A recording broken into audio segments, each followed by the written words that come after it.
29/1/2025 একটি ডাকাতির ঘটনা সংঘটিত হয়। মোহাম্মদ কামাল হোসেন, বাড়ি এরুলিয়া, বিমানবন্দরের সামনে, থানা সদর, বগুড়া।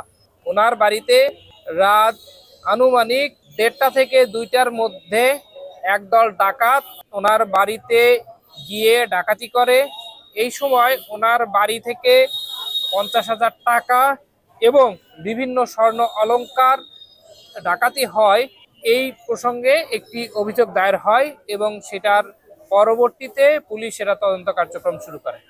তদন্ত কার্যক্রম শুরুতে পুলিশ এবং পুলিশের ঊর্ধ্বতন কর্মকর্তারা এই প্রত্যেকটা জায়গায় ঘটনাস্থল পরিদর্শন করে এবং তদন্ত কার্যক্রম শুরু হয়। জেলা পুলিশের অভিভাবক জনাব জেদান আল মুসা স্যারের সুনির্দিষ্ট দিক নির্দেশনায় এবং নেতৃত্বে জেলা পুলিশের সদর থানার টিম, ডিবি টিম সহ একাধিক টিম এই ঘটনার প্রকৃত রহস্য উদ্ঘাটনের জন্য কার্যক্রম শুরু করে।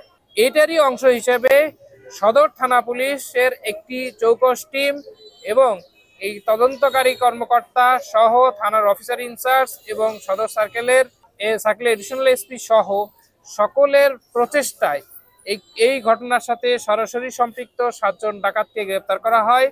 তাদের কাছ থেকে ডাকাতি করার বিভিন্ন আলামত উদ্ধার করা হয়। একটি বোল্ট কাটার, তারপর পাইপ, লোহার শাবল, বার্মিস চাকু, যে জিনিসগুলা দিয়ে ডাকাতির ঘটনা ঘটেছিল সেই জিনিসগুলোকে সংগ্রহ করা হয়। স্বর্ণ অলংকার যেসব ডাকাতি হয় সেই ডাকাতির স্বর্ণ অলংকার সমূহ উদ্ধার করা হয়।